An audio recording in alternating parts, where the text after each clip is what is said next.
Estamos ubicados en la esquina de Colón y Pueyrredón de la ciudad de General Ramírez, donde se está llevando a cabo la pintura de un mural, otro más donde se van a quedar plasmadas unas manos. Hay mucho público aquí acompañando a las chicas al Ramírez Solidario. Estamos con el señor juez de paz, con la doctora Luciana Miller también. Hoy se conmemora este 25 de noviembre el Día Internacional de la Eliminación de la Violencia contra la Mujer.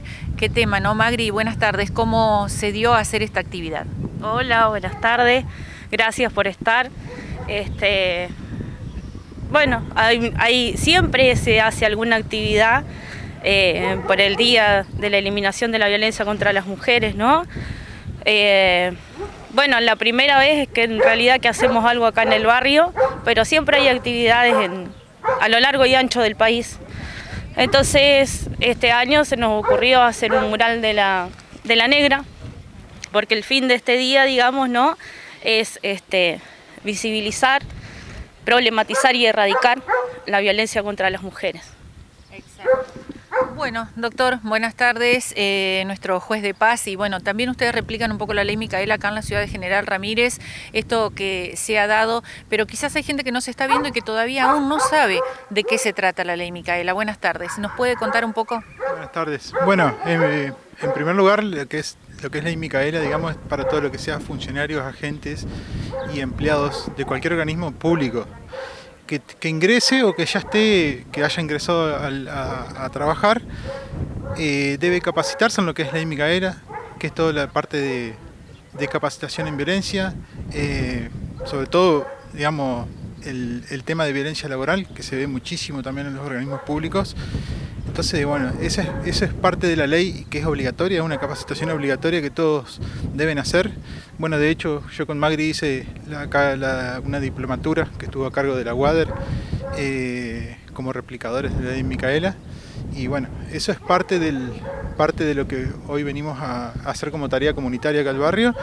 Y por otro lado también a comentarle un poco a la gente cómo es el procedimiento, digamos, cómo se realiza una denuncia, ante quién se realiza una denuncia, cuáles son las herramientas que brinda el Estado, el Poder Judicial, digamos, ante una situación de violencia, para que la mujer sepa a dónde tiene que acudir y qué herramientas tiene para hacer cesar el estado de violencia en lo inmediato, digamos. Claro que sí. Y aquí en Ramírez, ¿cómo se está llevando a cabo ese tipo de capacitaciones? ¿Cuántas se hicieron? ¿Ya tiene conocimiento? ¿Cómo lo aceptan las instituciones? ¿Lo ven bien? ¿Se suman? ¿Cuesta? ¿Cómo se lleva? Lo que es capacitación en ley Micaela, yo particularmente no lo estoy haciendo. Pero bueno, sé que hay organismos o grupos que están trabajando en ese sentido, pero la verdad que no podría decirte porque no sé. Sé que están trabajando con los empleados municipales y con cuestiones del equipo de violencia, digamos, se está capacitando, digamos, pero bueno, no podría darte muchas más precisión. Perfecto. Sí, se entiende. Doctora Luciana Miller, hablamos con usted también, ¿cuáles son esas herramientas que tiene no solo la mujer, el hombre también puede sufrir violencia? Sí, bueno, buenas tardes, Silvia. Sí, violencia, siempre la idea es erradicar la violencia en su totalidad. Pensar de que el 25 de noviembre es el Día Internacional de la no violencia contra la mujer, que fue declarado este día en 1999 por la ONU, debido a que en 1960 en República Dominicana hubo un femicidio de parte de la dictadura hacia dos hermanas activistas, y desde ahí, desde el 1999 es el Día Internacional contra la no violencia de la mujer, siempre tratando de erradicar, de que pensar de que las mujeres, digamos, cuando sufren violencia, tal como lo decía el doctor Andino, de inmediato se trata de tomar las medidas necesarias para que merme, para que no sigan pasando. Después sí es verdad que se hace un camino mucho más largo, la parte de lograr parar lo que es la violencia por ahí económica, que muchas veces surge. Pero bueno, siempre acompañando en estos días y en estas actividades, porque tenemos que pensar que en 2021 en Argentina ya van, según la información de una ONG, ya van más de 200 femicidios este año. Tenemos que pensar que cada vez que que esto pasa, quedan muchos hijos sin sus madres, muchos padres sin sus hijas, amigos sin sus amigos. Entonces algo que sí, que tenemos que seguir trabajando y concientizando continuamente. Claro que sí. Además de todos los datos que usted nos dio a conocer que están muy buenos y que por ahí la gente no lo sabe, y habló de otros tipos de violencias también, habló de esa violencia económica que tan marcada está también. ¿Qué herramientas tiene la mujer? ¿Cómo actúa en primera instancia? ¿La que tiene miedo, la que no se anima, la que está amenazada? Siempre es bueno si la mujer tiene un familiar o un amigo que lo acompaña en ese momento, pero si no, igualmente siempre se puede acercar a la comisaría, hacer la denuncia, que el doctor Andino, acá juez de paz, lo puede decir mejor, que enseguida salen las cautelares correspondientes para proteger sobre todo la violencia física primero. Y después, como digo, muchas veces sigue la violencia económica, que es referido muchas veces a la cuota de alimento de los hijos y muchos otros aspectos, que es un camino mucho más largo, pero también se va llevando adelante. No es fácil, pero las mujeres no tienen que tomar la decisión y animarse, cuesta mucho. Como digo, siempre si hay gente que la rodea, familiares, amigos que puedan acompañarla en este momento, capaz que el camino se hace más fácil, pero igualmente encuentra la contención y las medidas más urgentes en forma rápida. Cuesta mucho decidirse. Yo creo que entiendo a esa persona en ese lugar quizás lo que tanto le cuesta tomar el primer paso. ¿Cómo responde la justicia ante ese primer paso y después en todo el procedimiento para que esa persona se sienta segura de que va a estar cuidada y de alguna manera se va a prevenir que siga ocurriendo esto? Bueno, Silvia, mira, te comento, ante una denuncia que puede ingresar a través del juzgado o a través de la policía o incluso a través de un formulario online que hay en la página del Poder Judicial, que por ahí mucha gente no lo sabe, o por ahí tampoco hay gente que no tiene acceso a una computadora para poder hacerlo, pero acá en Ramírez más del 90% de los casos ingresa todo denuncia a través de la policía. Nosotros a raíz de recibir una denuncia, digamos, evaluamos el relato, evaluamos por ahí si hay lesiones, si tenemos informes médicos de la policía y tratamos de en lo inmediato sacar medidas de restricciones. Obviamente tenemos diferentes medidas que van desde una prohibición de actos molestos hasta una exclusión de hogar. Obviamente nosotros vamos, porque el procedimiento se enmarca en un informe que deriva del equipo de violencia que trabaja con el juzgado. Muchas veces nosotros ese informe no lo podemos obtener en forma inmediata por la inmediatez de la situación, entonces tratamos de sacar medidas, restricciones como para hacer cesar en lo inmediato la violencia y que después el equipo pueda trabajar en forma tranquila con las entrevistas y los diagnósticos y demás. ¿En qué momento llega el botón antipánico, por ejemplo, en todo este proceso? Bueno, el botón antipánico es una medida que nosotros normalmente la imponemos. ¿Desde el principio? Desde el principio la imponemos porque es una medida que da resultados. Acá en la localidad tenemos un problema que es el tema de las redes o las antenas de internet, digamos. Eso funciona, la verdad que es un tema para gestionar que me estoy ocupando, digamos, en esa cuestión de a ver qué gestión se puede hacer, porque eso funciona todo con una aplicación de internet y si no tenemos internet es lo mismo que no tenemos nada, digamos, o sea, que no funcione.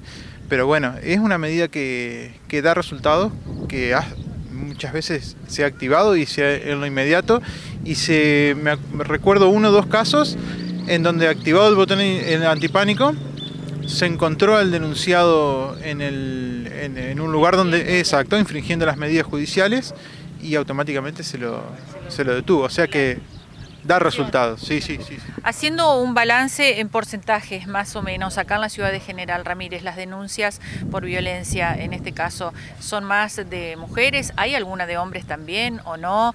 ¿Y son muchas a razón de la población que somos o cómo estamos en ese sentido?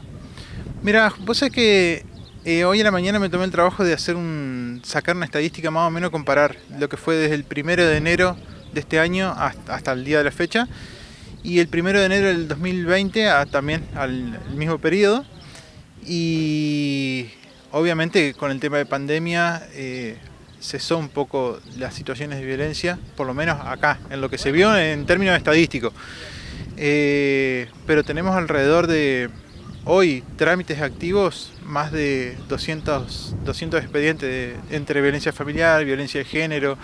¿Qué es lo que más se ve? Sobre todo violencia familiar, digamos. Claro. Violencia de género se ve, pero no tanto, digamos.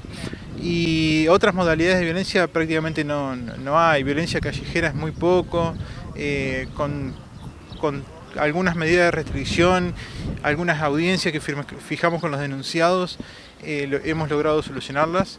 Pero la violencia familiar sí es preocupante, digamos. Sí, por lo que usted me está comentando, sí, es realmente preocupante. ¿Y cómo hacemos para poder ayudar, no? Bueno, esta actividad hoy ayuda, suma, ustedes están sumando, por supuesto, hay un montón de actividades que suman a esto también, pero qué difícil se ha de hacer, doctor, ¿no? Porque ya esto pasa dentro de un hogar, o dentro de una empresa, o dentro del trabajo, en otro ambiente donde no tenemos tanto acceso y donde no podemos actuar de otra manera si no es la misma persona afectada la que da el primer paso. Sí, aparte, digamos, esto está estudiado, digamos, cuando llega un hecho, cuando llega una denuncia al juzgado es porque anteriormente ya vienen hechos de violencia constante y en algunos casos durante muchos años, muchos años. Entonces por ahí se hace complicado. Obviamente que nosotros las herramientas con las que contamos como juzgado de paz son herramientas provisorias, herramientas que por ahí sirven a los fines de solucionar en lo inmediato el conflicto familiar o el estado de violencia que se genera. Muchas veces remitimos a donde hay incumplimientos o a donde hay posibles delitos penales, hacemos las remisiones automáticamente a Fiscalía para que se investigue, que también trabajamos con Fiscalía y trabajamos con Defensoría por el tema de lo que decía la doctora, lo que decía Luciana, el tema de las cuotas alimentarias y los régimen de comunicación, porque todas las medidas que nosotros fijamos del juzgado de paz son medidas provisorias, por un plazo determinado, que se van renovando en la medida en que el estado de violencia no cesa. Pero una vez que el expediente pasa a reserva y de archivo, las medidas caen las medidas de restricción y caen las medidas de cuota alimentaria provisoria o los regímenes de comunicación provisorios. Y muchas veces la gente tiene que acudir a Defensoría porque no tiene recursos o a un abogado particular, en el caso de que lo pudieran hacer, para solucionar en forma definitiva lo que es la cuota alimentaria, que en realidad es un tema bastante complejo, digamos. Muchas veces se dan las situaciones de violencia a raíz de deudas de cuota alimentaria, regímenes de comunicación y todas esas cuestiones, digamos, que por ahí son ajenas a la competencia del juzgado. Totalmente. Qué complejo que es todo esto, qué largo y cuántos condimentos tiene, ¿no? Acá en Ramírez tuvimos hechos muy penosos, tristísimos, extremos. Uno de ellos, incluso una docente. Lucy, vos sos docente, desde el lugar de trabajo que tenés también como docente al frente de un alumnado. ¿Has detectado algún caso? ¿Has podido solucionarlo desde ese lugar? ¿También se te ha acercado a algún alumno alguna vez? Sí, normalmente por ahí pasa en las escuelas cuando tratamos estos días así, o cuando es el Día de la Mujer, muchas veces que hacemos clases interdisciplinarias de distintos espacios curriculares. Sí, hay alumnas, o muchas veces alumnas más especialmente, que se movilizan o empiezan a comentar sus propias situaciones que viven. Y sí, día a día hay que seguir tratando de que se tome conciencia de que las mujeres logren salir del estado de violencia en el que viven. Creo que vamos adelantando, yo pienso, ¿no? Hace tal vez 30 años atrás, un femicidio se decía que era un crimen pasional, o casualidad siempre el crimen pasional era la mujer la que salía muerta, ¿no? Bueno, con los años se va adelantando mucho, pero no hay duda que nos falta muchísimo trabajo, no solamente acá en Argentina, ¿no? Estamos hablando de muchos países, sobre todo en Latinoamérica. Así que seguimos trabajando y concientizando siempre. Claro. Y tratando de acompañar, por supuesto, todas las veces que se puede.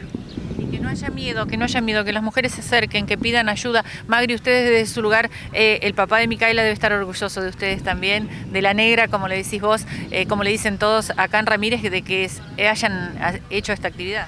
Le decimos la negra, pero porque a ella le gustaba que le dijeran la negra. Sí, inclusive ayer le pasé algunas fotos del mural, todavía sin terminar, pero les encantó el mural, tanto a los papás de Micaela como a las compañeras de militancia, a Achu Díaz, que ustedes también la han entrevistado varias veces. Sí, la verdad que les encantó. Bueno, no, lo último que quería agregar yo por ahí, que este día, que es como decía hoy, para visibilizar, ¿no? Visibilizar los diferentes tipos de violencia. Porque por ahí muchos relacionan la violencia con las formas más explícitas de violencia, ¿no? Con un asesinato o femicidio, con la violencia física, exacto, con las violencias, con las formas más extremas de violencia psicológica, como los gritos, los insultos. Pero en realidad hay otras prácticas violentas que están naturalizadas, ¿no? Que no nos damos cuenta que están en el cotidiano, desde el lenguaje sexista, el humor sexista, los micromachismos. Entonces, un poco también esto es lo que trae la perspectiva de género, de poder visibilizar eso, ¿no? Esas prácticas naturalizadas, desnaturalizarlas y también poder adquirir nosotros prácticas transformadoras de esa realidad para poder crear una sociedad más justa. Ojalá así sea. Vamos a luchar por eso y nosotros siempre los vamos a acompañar. Así que a disposición, María. Muchísimas gracias por venir, gracias por estar acá.